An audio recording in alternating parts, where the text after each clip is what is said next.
welcome everybody to the April Summit County Safety Council meeting. We are very excited that you're with us. My name is Carrie Gray. I am the BWC safety consultant that works with Summit County Safety Council. There are also a couple other consultants that work with folks in Summit County. So you may have myself, Deb Bailey or Nick Koya, but we are here for you.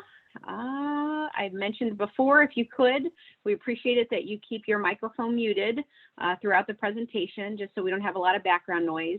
And you can use the chat feature. We'll be able to answer questions at the end of the presentation. So if you could put those in chat, that would be wonderful. And also, if you could keep your video off or stopped, because that's going to help save some bandwidth, and hopefully we'll all be able to see and hear a little bit better. All right. So that being said, I am going to turn it over to Kim, and Kim is going to talk a little bit about something the Wellness Committee is cooking up. Thanks, Carrie. Can you hear me? Yes. Okay, great. So guys, this is Kim from your Summit County Safety Council Wellness Committee. You're going to get my slide on there for me, Carrie. There we go. So we are more than a year into this, guys, and today we're here to talk about 10 mental health tips to help you survive the pandemic. And I'm guessing you've got some of these down pat, but these are some really good ideas that are reminders that we need to take care of ourselves. So let's take a look. Number one, create a new routine. This is especially important if you're working from home and you've lost your routine. The World Health Organization recommends waking up, going to bed, and planning meals for similar times each day, and that includes weekends. This one leads us right into number two, make time for things you enjoy. So we're definitely going to add this to our routine. This could be catching up on your reading, walking the dog, maybe taking a hike in the park. Whatever it is that you enjoy, make time for it. Number three, find a project. This doesn't mean you have to renovate your kitchen or learn Mandarin. Let's take it in smaller doses. So maybe you clean out your garage, plant a vegetable garden or a flower garden, or paint your living room. You'll have something positive to show after this is all over. And guys, let's certainly celebrate the small victories. It can be a good day if I manage to clean out the junk drawer.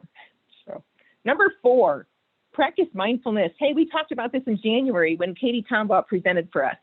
There's some great apps out there to help, like Calm and Headspace. I really like the Rainy Day app. This helps us learn to slow down and control our breathing when our minds start to race. And this is a really good one to practice with your kids or your grandkids. Number five, seek virtual social contact. This one's a great coping mechanism for a pandemic when we can't be together. So emails, texts, phone calls, and FaceTimes are all great ways to stay connected. So let's definitely add this to number one, add this to our routine. Number six, stay informed with safe parameters. I think we all know what this means. This means you should turn off that 24-hour news channel that you've got playing or streaming all day long. Constant exposure to negative news can contribute to stress and anxiety. So take your news in small doses, and let's make sure we're listening to reliable sources. Number seven, think positive. This one seems simple, but it's not always easy. So here's our practice for today. I want you to look out your window, and I want you to think, wow, those trees are really beautiful, covered in snow. And hey, look, it didn't stick to the road, so we didn't have to shovel this morning. So there's our positive thought for today. Number eight, limit screen time for yourself too. You know, we're really good at enforcing this for our kids, but we're in front of screens all day long, and then we go home and maybe we want to relax with the TV or social media. So let's make sure we're scheduling breaks for ourselves too. Number nine, lend a helping hand. A great way to manage stress is by doing something for someone else. So maybe you have a neighbor that could use some help with mowing or running errands or grocery shopping. Let's lend a hand where we can. Number 10, take care of yourself. This one's important. We know that. You can't take care of anyone else if you're not taking care of yourself. So eat balanced meals, find time to exercise, and get plenty of sleep. All right, Carrie, next screen. You know you weren't going to get out of this without us asking you to do something. So here's our wellness challenge. We want to know what you're doing to survive this pandemic. Maybe you planned a COVID-friendly vacation. Maybe you mastered the charcoal grill. This year, the Summit County Metro Parks, they're celebrating the centennial. Maybe you plan to visit all of their parks this year. And I hope I'm not the only one that jumped on that sourdough starter bandwagon, which was really great in the beginning, but really you can only eat so much bread. So here's what we're going to do. You're going to tell us what you're doing, and next month we're going to share your activities with the whole crew. It's been a year, and we can all use some fresh ideas. There's 2 ways to do it. You can post on our Facebook pages. We lost you, Kim. Oh, you lost me? Am I here? I think we lost you, Harry? Kim. No. I can still hear you. Oh, okay. Well, so 2 ways to do it. You can post on our Facebook page, and Sally's going to follow up with these PowerPoint presentations and a quick survey, so we'll make it nice and easy for you to do. As always, everyone who responds is going to be entered into a drawing. And Carrie, that's all I have for today. You want to take it over? Can you hear me?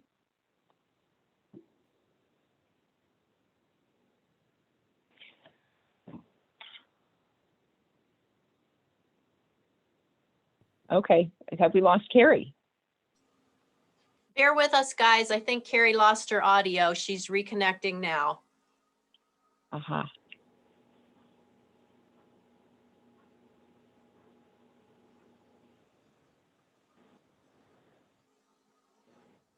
There she is. Are you there, Carrie?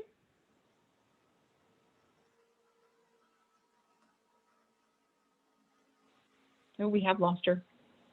Oh, no, I'm back. I don't know what happened. I got kicked out, but I'm here. Okay. I'm sorry. You guys can all hear me now? Yes, good. That was crazy. Okay. Sorry. Didn't mean to scare you.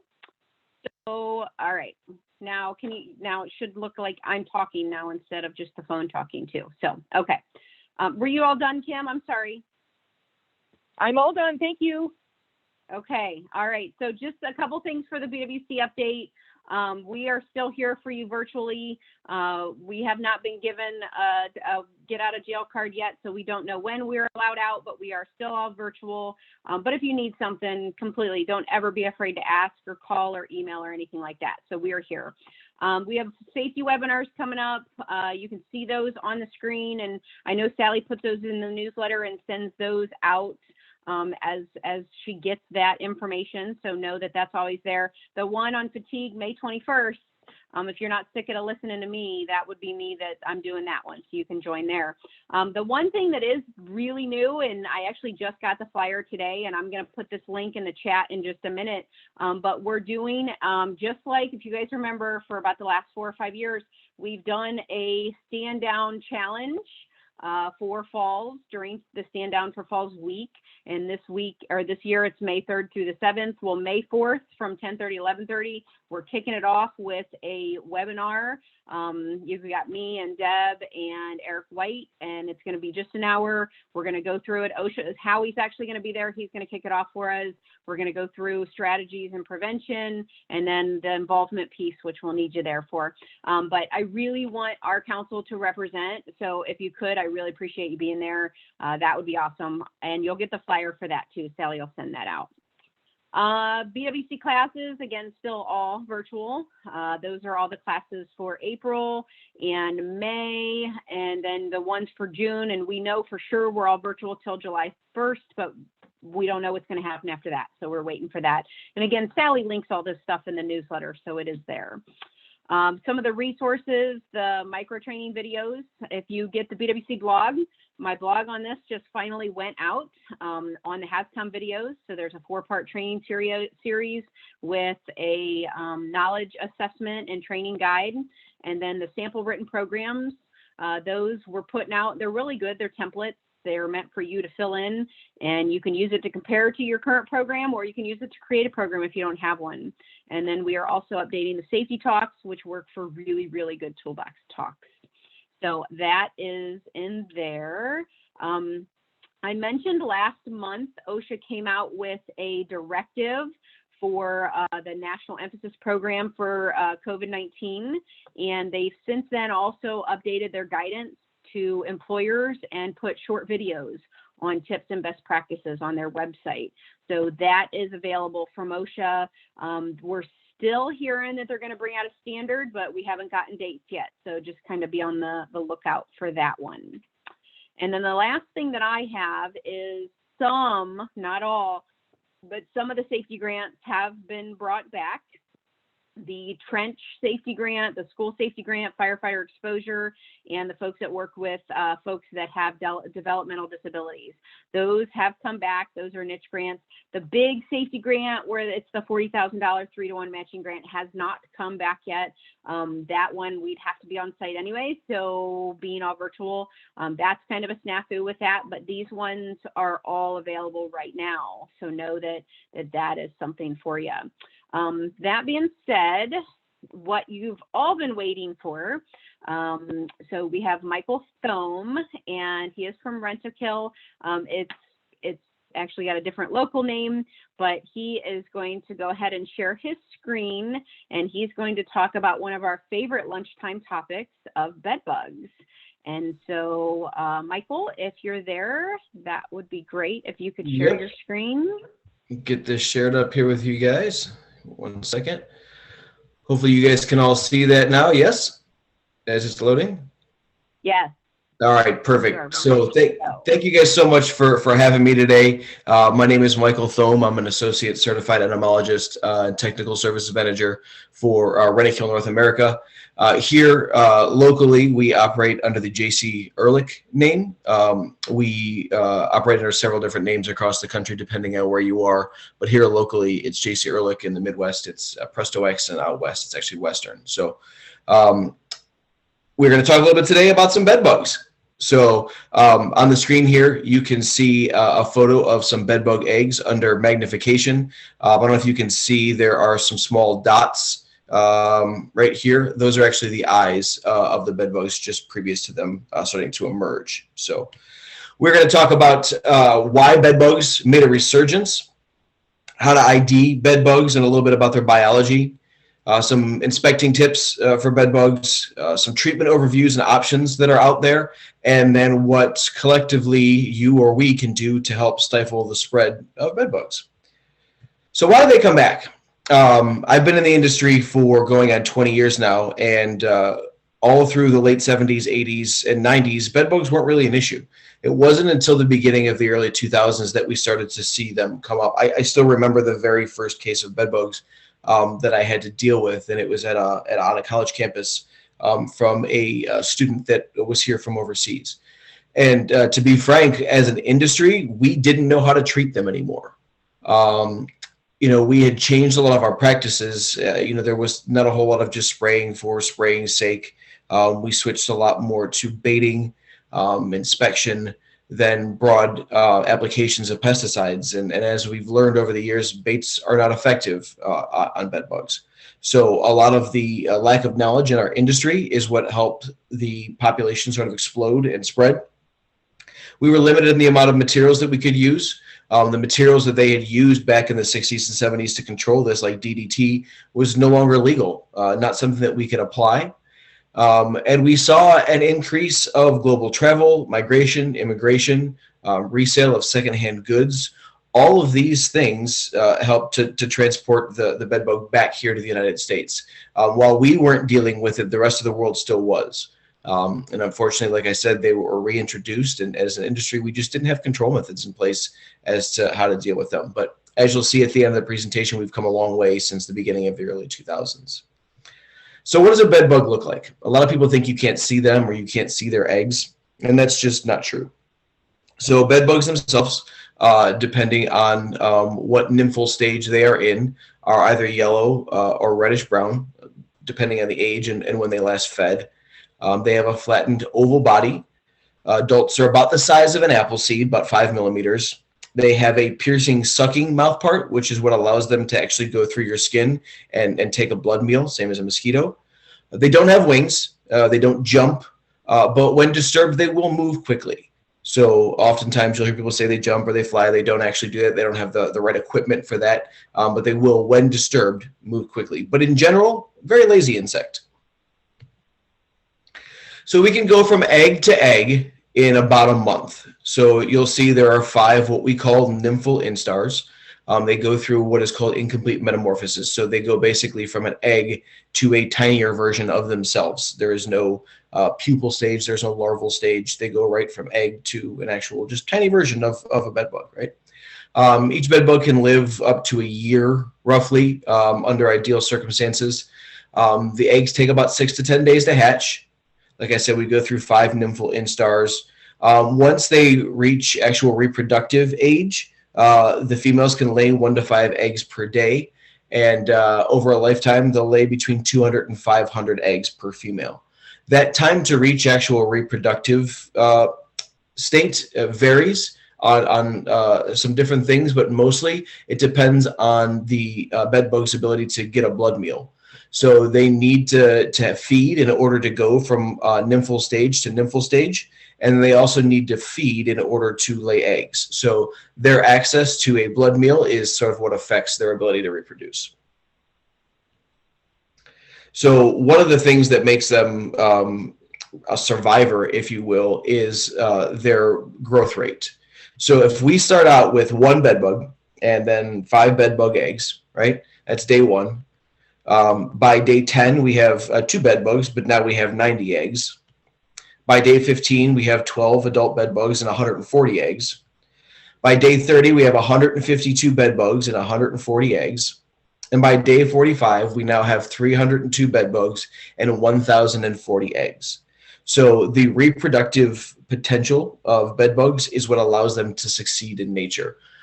Without some sort of interaction from us and not having a natural predator in your bedroom or your living room where you have them unchecked, the populations can grow rather quickly.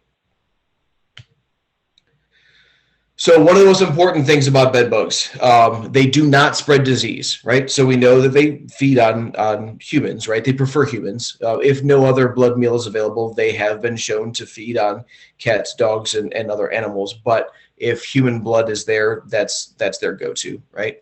But in laboratory settings, they have been infected with over 30 human pathogens, everything from hepatitis to typhus, black plague, which obviously we know was spread by insects.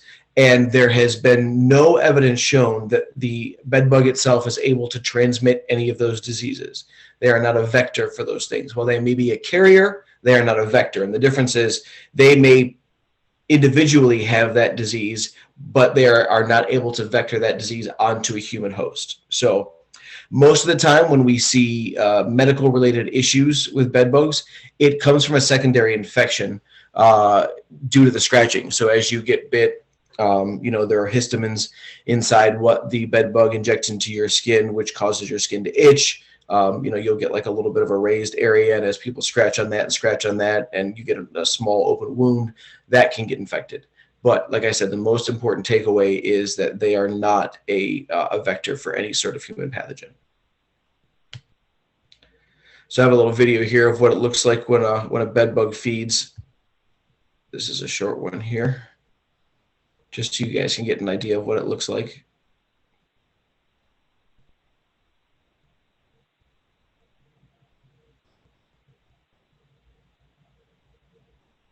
So as you can see that as they feed, just like with a mosquito, that abdomen starts to enlarge and engorge itself with the blood meal. Now, similar to mosquitoes, the mouth parts inject almost like an anesthetic in your arm. So you have no idea this is going on. If it hurt when they were feeding on you, we would smack them, right, and kill them. And that's not very good for their length of life. So that's oftentimes what that skin welt is a result of, is the histamines that are in that, what's in their saliva that allow them to feed on you undisturbed. Yep, sorry about that. So what are some signs? What do we look for when we're looking for bedbugs themselves, right? So obviously the first one is we're looking for the insect itself, right? You're looking for cast skins. As they go from nymphal stage to nymphal stage, they shed their skin in order to continue to grow. So oftentimes you'll find what we call the cast skins. You'll find fecal droppings or spottings. Blood smears and bites, though, are not necessarily a great indicator of bedbug activity. If we see these things in addition to the first rate I listed, then we can say yes. But there are a lot of other things that could potentially cause blood smears or bites that aren't bed bugs. So as you'll see in some other slides here, right? So some things we are looking out for, right? So we're looking for obviously the adults. You're looking for nymphs. You're looking for shed skins. I'm hoping you guys can see my pointer, but you can see here, this is actually a shed skin over on this side here. And then you'll see that we have different nymphal stages, right? So we've probably got like a third or fourth instar right here. Then we have an actual adult here. Over on the right-hand side, you can see these little things that look like rice. So these are the eggs that we showed at the beginning. And then all these black dots here are actually the fecal droppings. So every time a bed bug feeds, it defecates, and it leaves behind these little black dots here. So excellent indicator that you're having bed bug activity if you start to see what looks like this. So it kind of looks like somebody took a black Sharpie and put little dots all over your mattress, or put little dots all over your couch or wherever you're at.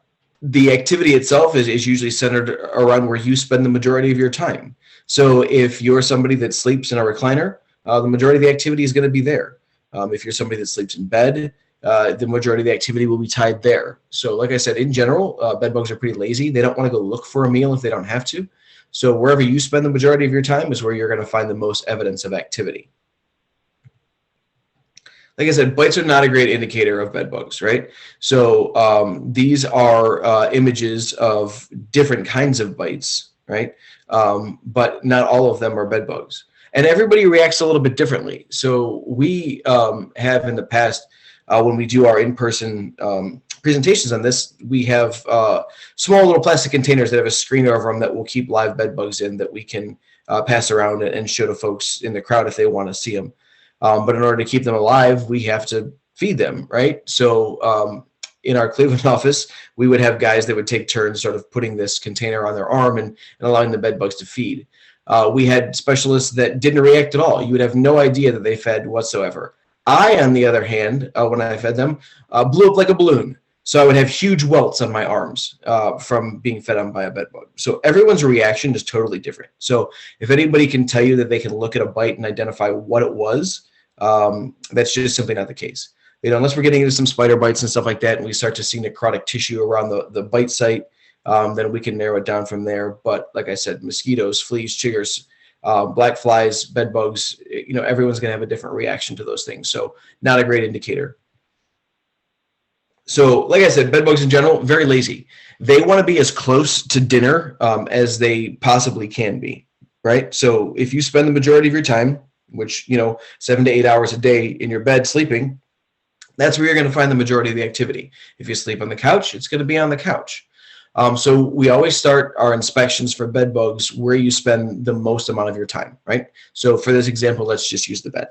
So as we do the inspection, we're obviously looking for those fecal droppings that we talked about. We're looking for cast skins. We're looking for different life stages of the insect itself. And then we move our inspection further away from there. The further away from the host, if you will, is a better indicator of the level of infestation. So if I find activity here on the bed and I don't find it on the nightstand right next to me, chances are pretty good that the activity is limited to the bed. But the further away that I go from that main site where you spend the majority of your time, the heavier their infestation is, because at that point in time, all the good spaces are taken, right? Those are the spots right next to the kitchen. And the further away you have to go from the kitchen, like I said, bed bugs, lazy, don't want to travel to go get dinner. So here's evidence around a mattress, the seams of a mattress. You can see we have the fecal spotting. There are some eggs in here, and then we have different stages, both adults and, you know, we even have, you know, some second stage nymphs right here going up to 4 and 5.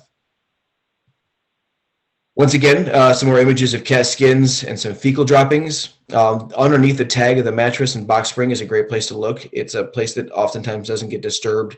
Nobody really messes with it, and it's a great place for them to hide. They hide in very small places. So this is the back of a headboard. And as we go in, these are the holes, these screw holes that you can see on the back here. As we look inside here, here is, we've got, you know, an adult bed bug. And then you can also see on the right-hand side there, we have some bed bug eggs inside one of those screw holes. So when conducting an inspection, you really can't overlook anything. You have to look in every single nook and cranny to identify all the areas where the bed bugs are at, make sure you're properly treating. So here's a picture, here's a picture of a picture over the top of a bed. And as you can see on the back side, bottom right-hand corner, all that fecal spotting on the right-hand side, just above the bed. So not far for them to travel to come down and feed and then pop back up there. Furniture is another great place for them to hide, with especially these tufted pieces here, where you have a lot of seams, you have a lot of coverings. A great place for bed bugs to hide out. The wheels of furniture, as you can see here, we've got adults, we've got eggs in the wheels of a bed frame. One of the ways that we help to identify is not only a visual inspection that's conducted by a specialist, whomever your pest control company might be, but we actually also use canines as well when doing these inspections. So this is a short little minute-and-a-half video here that's from the University of Florida that just kind of shows how that process works, if anybody was ever curious how canine inspections go. Properly trained and maintained canine and handler teams can be highly effective in detecting bed bugs, as seen with this team here. This canine is systematically searching a room for the scent of live bed bugs. And that little change there, where you saw his head come up. Sure. I would bring him back here to make sure where it is. It's important for a handler to be able to read his dog and know when the dog is working or not.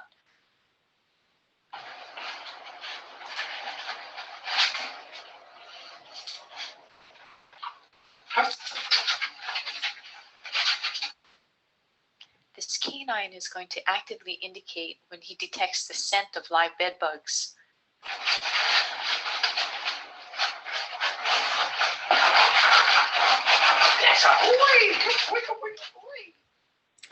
So as you can see, the dogs themselves indicate when they find activity. It's all based off of a smell that they can detect that obviously we can't detect.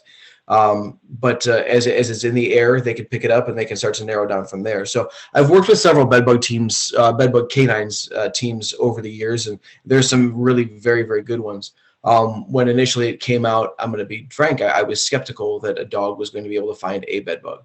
But after working with a couple different teams, it's very, very impressive on how effective the dogs are as part of our inspection process. It's definitely one of the tools in the toolbox if it's something that you're struggling with, especially as you get into like multifamily housing settings. Really can be very beneficial to help you narrow down the areas that need treatment. And those dogs go through extensive training. They actually live with the handlers. Most of the dogs don't actually get to eat. Most of the handlers will actually plant what they call hides, which are bed bugs in a small container, and they'll plant the hides throughout their house, and the dogs don't actually get to eat until they find the bed bugs that are hidden. So really kind of a cool thing to watch. They actually have come up with another forms of canine inspection. So there's ones that work for rodents and rats. And then now they actually have one for spotted lanternfly, which is a very big problem throughout Pennsylvania. And it's kind of working our way towards us here in Ohio. Very invasive species along the lines of the emerald ash borer. So we're starting to see more and more of these canines get worked into structural pest control.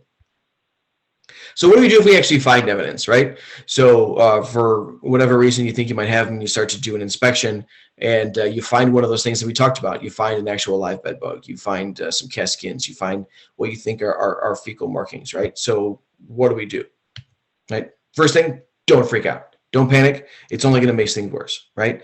So, keep it calm. Call the people that you need to call to start the process of getting an inspection done. So if you have a pest control company that you're working with currently, reach out to them and say, hey, I think I may have an issue with bed bugs. If you don't have one, there are a ton of reputable companies out there that do outstanding work. I will tell you this, I would tend to avoid calling one of those companies that has the sign on the side of the road that says we kill bed bugs, you know what I mean? And there's no company name on it or anything along those lines.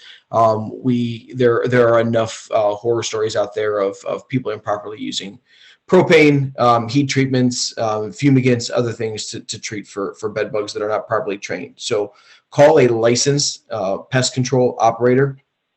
You can go through the National Pest Management Association, or NPMA.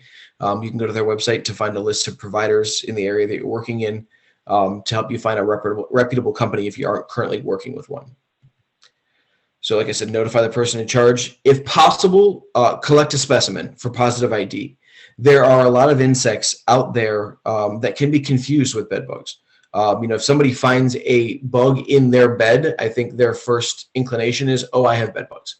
So if you can catch a sample for us, or for whoever your pest provider is, that makes this whole process a lot easier. There are other insects that look similar to bed bugs. So there's a carpet beetle, a varied carpet beetle that looks similar to a bed bug, has some spotting on it, but the actual larval stage of the carpet beetle has small hairs on it that can irritate your skin. So people oftentimes confuse the carpet beetle with bed bugs. If they find a cockroach, if they find a beetle, anything that's found in a bed, people tend to think that it's a bed bug. So collecting a specimen makes the process much easier. And you can just put it in a plastic bag. Try not to smash it. If you want to kill it, hand sanitizer, which we all have hopefully a ton of right now.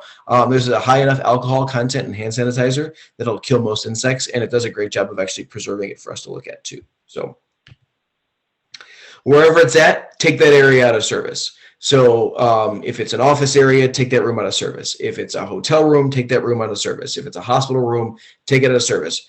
Nobody else goes in that room until the pest control provider has been there to inspect and give either you the, hey, yes, we found bed bug activity, or no, it wasn't, it's all clear. But you want to limit the amount of traffic that is going in and out of that room after the potential exposure, right? So if you have somebody that is currently occupying that space, make sure you have a place to move them to. And once again, you want to limit their travels from there. So hotel room, move them to a different room, but try to limit where their travels are from there. If it's an office, same thing. It's a little bit more of a struggle when we get into multifamily housing. We can't really move people out of their apartments or their homes. So in that case, we may have to kind of, keep them there, but we want to limit the amount of travel as much as possible. And that's just limiting the potential of us moving a bed bug from the initial site to somewhere else in the facility, right? Don't remove anything from the room, right? So if you have, common trash, if you have common laundry areas, don't take stuff out of that room and then put it into that common area. It's just a way of potentially spreading the insects from that initial site to someplace else. So if there's stuff that you're concerned about, it's always best to just sort of bag it.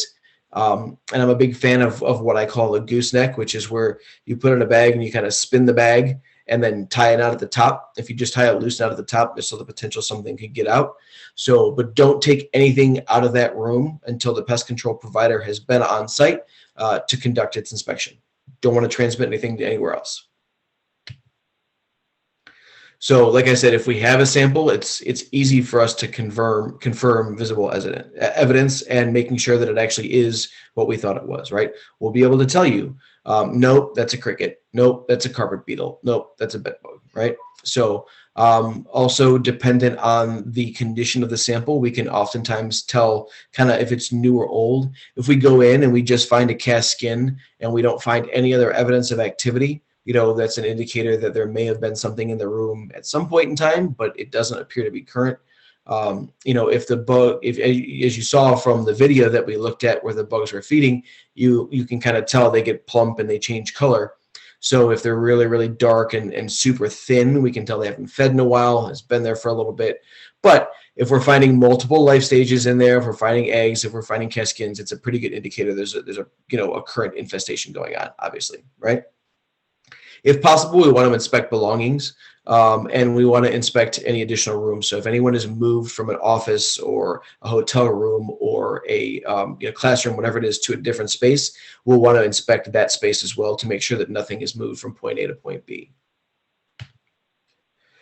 Also, when we do confirm activity, it's super important for your pest control provider to inspect adjacent spaces as well. If I'm going to use a multifamily housing setting as an example, if I find activity in apartment A, I'm going to want to inspect the units to the left and the right above and below that unit as well. So depending on the construction of that space, depending on if those areas are fire stopped and how well they're sealed, there's always the potential that bed bugs, if not getting the opportunity to feed, will travel from apartment to apartment, from room to room, along conduit, plumbing, anything else that moves from space to space allows them to travel as well. So you always want to make sure that you have the adjacent areas inspected as well. Obviously, if you're dealing with a guest, if you're dealing with a tenant, if you're dealing with anything along those lines, you want to respond sympathetically. Never accuse, never say, "Hey, you brought bed bugs into my facility," right? Acknowledge what it is. Let them know we would like to inspect as much as possible of their belongings, as long as they're comfortable with it. And like I said, once we've moved them to a new space, we want to make sure you're conducting a thorough inspection of that space as well. So how do we treat, right? So now we've determined that we do actually have bed bugs. So what is the current treatment standard? So like I said, initially in the early 2000s, we didn't have one. We didn't know what to use. We hadn't used products on them in decades. So we weren't even sure that the materials that we had at the time were going to work on the bed bugs, right? Was there going to be a resistance to the materials? Were they going to be bioavailable enough for the bed bugs to pick them up for a long enough time to actually kill them? So we've come a long way from there. So we have several different methods that we actually treat them with now. So obviously one of the pieces, as we look at an integrated pest management system, right? So, we always want to use pesticides judiciously. So if there's a way for us to rapidly reduce populations first before applying pesticides, we want to do that. So one of the ways is that we actually physically remove them. So you may see your pest provider use a vacuum. So those Atrix units there are backpack vacuums that our specialists use to suck up as much of the activity, eggs, cast skins as they possibly can before making an application. Also vacuuming, just using your standard, vacuum cleaner can be beneficial. You just want to make sure that if you're doing that, that you are actually treating the vacuum cleaner itself after vacuuming up, and that you're not leaving anything sit in the vacuum unit itself for an extended period of time. Just like we asked when you're treating for fleas, any vacuuming you do, you want to empty that canister, change the bag as soon as you're done with the vacuuming process, right? So there are some exclusion methods. I'm sure most of you guys have seen some sort of mattress cover. So it's an encasement that your mattress and box springs actually goes into with a zipper on it that sort of does not allow the bed bugs themselves to find a good spot on the mattress or box spring to infest. They actually now have some mattress liners, which are impregnated with a material called permethrin, which inhibits the bed bugs' desire to feed and eventually will kill them off. But is totally safe for us to come in contact with. The United States military actually incorporates permethrin in their uniforms. Eddie Bauer makes a whole line of clothing for hikers that has permethrin in it that helps with, because it also works on other things besides bed bugs, ticks, fleas, things along those lines. So that's another option. And then we actually have, your traditional pesticide application, and then we have some heat treatments, which we'll take a look at those here in the next couple slides. So what plan of action we come up with here is dependent on the level of activity that we find upon doing the inspection, right? Super heavy infestation, we may default and say, hey, we need to do a heat treatment. Or if it's a unit or an area that is just filled with stuff and we don't feel like we can make a good chemical application, we're going to default to heat. But for the most part, we can do services now with chemical applications, and we've been able to shorten the time frame from when we first started doing this work to shutting down an area for 30 days to potentially even now getting it back to you within 24 hours up to a week, depending on levels of infestation. So and also there's different charges, there's different costs for each one of these applications, right? So some are going to be more expensive, and there are going to be certain customers that just can't afford a heat treatment, so we have to default to a chemical application. Talked about the mattress encasements, doesn't allow them to really kind of dig in and infest your mattress or your box springs. There's no chemicals in these whatsoever. One of the downfalls of these is if they rip, they're pretty much useless after that. Here's an example of the mattress liner that we talked about that has that permethrin embedded in it. It actually just kind of covers one side of, we put them on box spring itself, because that kind of tends to be the area where we see the most activity. As the insects crawl across them, it picks up that permethrin and starts to inhibit their desire to feed. One of the benefits of these versus the mattress encasements themselves is that if these get torn, there's no negative repercussion for it. They still continue to work, and there's something that is actively killing bed bugs here versus just protecting your mattress or your box spring. Like I said, the other thing is your traditional insecticide treatments. So there's a nice residual effect to it. You have something in place should something get reintroduced that would hopefully prevent it from getting to the level it was when we found it, right? It's also the most economical treatment methods that we have. Some of the disadvantages of it, though, there's some label restrictions as to where we can actually apply pesticides. We can't apply pesticides to anywhere, really. Most pesticides we can't apply to areas where you have a lot of skin contact. Some people are sensitive to chemicals.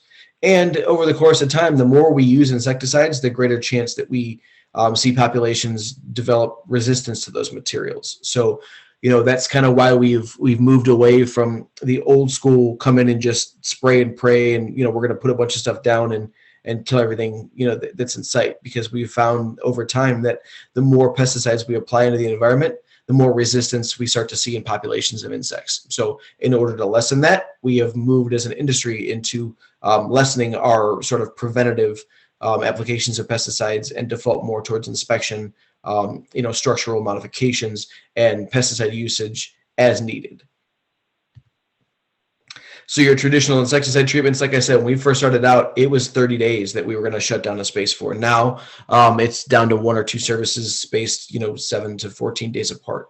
If it's only one service, oftentimes, we can get a space back to someone in 24 to 48 hours. If there's a heavier infestation, we may need to do 2 applications, and we may need to space those out. But now, as opposed to just using a one-size-fits-all, we have different modes of actions that we employ in order to really, combat the infestation, both immediately with a quick knockdown and then longer-lasting residuals. We've even a lot of companies have started to incorporate fungal applications. So there are some funguses out there that we have found that as it comes in contact with the bed bugs, it starts to sort of attach itself to the bed bugs and germinate in there and kill the bed bugs that way. And you get a very long residual with that, because until the spores are disturbed, they're constantly there just waiting for something to work on. So you've got several different modes of action which have shortened that treatment time from, like I said, 30 days to sometimes as short as 24 hours now. You have a heat treatment, right? So this is where we come in with a bunch of heaters and actually heat that space up to in excess of 120 degrees and hold it there for at least 3 hours. That's the time that has been determined that we get a good kill with bed bugs off of that.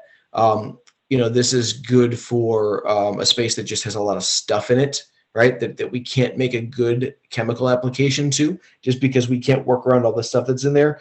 But there's a lot of prep that's involved with this to make sure that there's stuff not on the floor. There's not large piles of clothing that potentially won't get to the proper temperature in order for us to get a good kill. Some of the other cons, obviously, we can damage sensitive items with it. TVs, medications, foodstuffs can be damaged by a heat treatment. Fire suppression systems, depending on what temperature your sprinkler heads are rated for. If we get up too high, we can pop a sprinkler head, which is a bigger issue.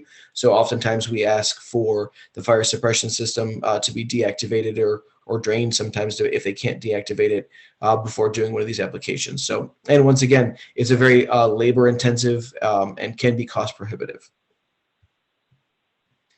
So this is what a prep rooms look like, as we go in to do a heat treatment. Everything's off the walls. We've got space in between the mattress and box springs for air to flow. You'll see we use fans down inside here to continue to circulate the hot air through the space. So we make sure we get all surfaces, all areas up to the proper temperature and hold it for the right amount of time. We also have some portable heat chambers. So it basically looks like a giant, like a jumping thing, that you would go in and we would inflate it and you could jump on. But really what's happening is we're forcing hot air inside there. We can place items inside there and just heat up that small space. So this is good for individual pieces of furniture should we need to. We can get pretty much the contents of a small hotel room inside there should we need to. Like I said, the limitation with the 2 heat treatments is that there is no actual residual quality to the heat itself. Now, there may be some pesticide application post heat treatment that's applied in order to give you a residual, but the heat itself doesn't offer you any sort of residual service. So what can you do, right? So educate yourself. You guys now know kind of what they look like, where they're likely to be. Keep an eye out as you're going through spaces. Look for these things, these signals that we talked about. Look for the bugs, especially when you're traveling. As you go to hotels and you're going to spaces, do an inspection of your hotel room. Look at the bed, look at the box spring. The dust cover that goes on the floor is a great place to look when you go to the hotels.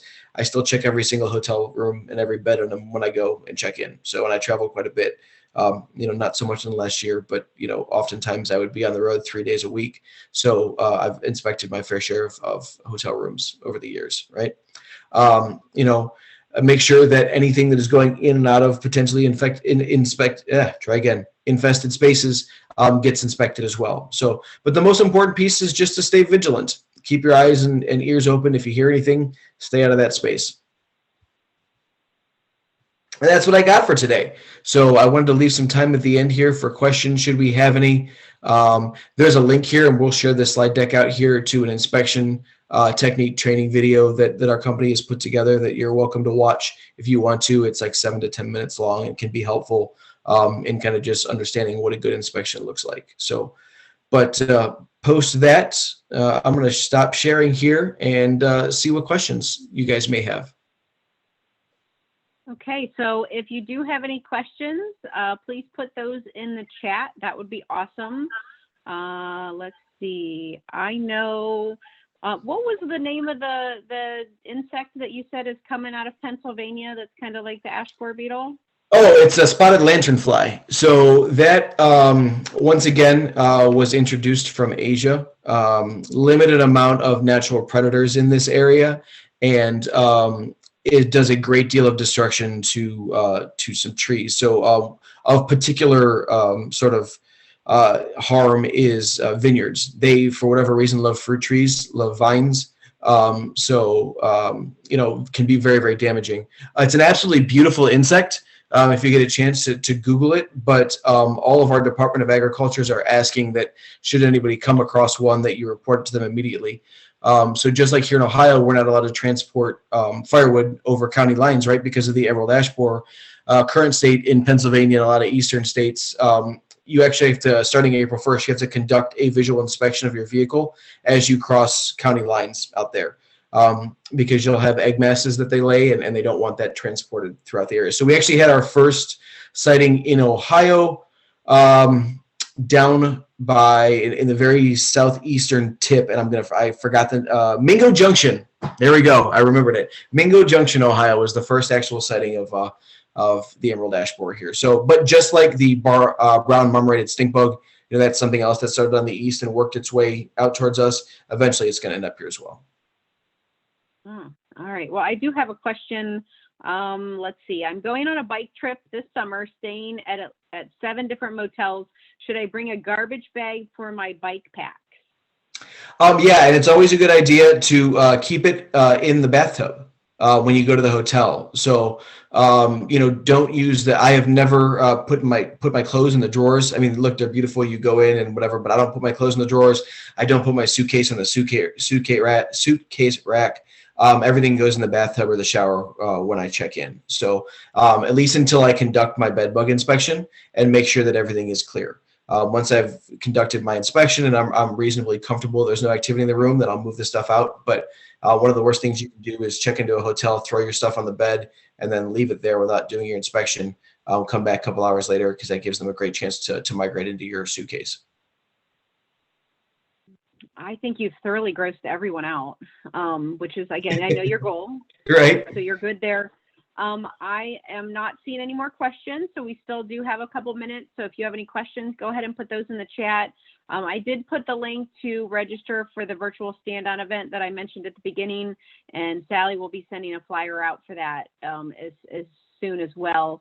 But any Gary, if questions? anybody has any questions about anything other than bed bugs, happy to answer any other insect related questions when it comes to stuff, if anybody has anything else. Yeah, any kind of insects. All right, so you opened it up. So how do you keep spiders out of your basement? Well, there's a lot of different things that you need to do. So, always rock is better on the outside of your house than mulch. You have to understand that spiders are coming in looking for a meal, right? So the light on the exterior of your house that's drawing those flying insects to your house at night then makes your house very attractive to spiders, right? Because it's like going to Sizzler, right? Now I can just post up, make a web right here close to the house, and dinner is going to come to me. So, as you have mulch on the exterior of your house, as a great breeding site for insects as well. So once again, you're drawing spiders towards your house because the mulch breaks down, makes a great place for pillbugs and millipedes, centipedes to breed, and you're just providing a food source for the spiders. So the less attractive that you make your house through your lighting and sort of habitat modification on the outside, obviously sealing up any gaps or cracks, especially around the penetrations where your utility lines come into the house, is a great way to keep things out. And then, you can always make an exterior application of some materials to help kind of stifle the spread. But, innately, there's really the more attractive your house is to spiders and what feeds them, the greater the chance of the insects actually migrating inside her. Is there any color of light that you could use instead of just like a white traditional light? Yeah, like those sort of yellow sodium lights are the best, but they're not the most attractive things in the entire world, right? So what we're finding is that there are certain spectrums of LED lighting that are less attractive to flying insects. The cooler the spectrum of the LED light, it seems to be the less attractive it is to flying insects. And the LED lighting isn't quite obviously as ugly as those yellow sodium lights are. So I think the biggest thing is to just not have lighting on overnight, for extended periods of time. You can flip on the light if you got to let the dog out or go on the front porch, but the longer you leave that light on, the more attractive your house becomes. So interesting. I never knew that. Awesome. All right. Well, I am not seeing any questions, so we are going to go ahead and stop recording at this point. And yeah, you see Sally put some clapping hands up there. So if you are still on, go down to your reactions button and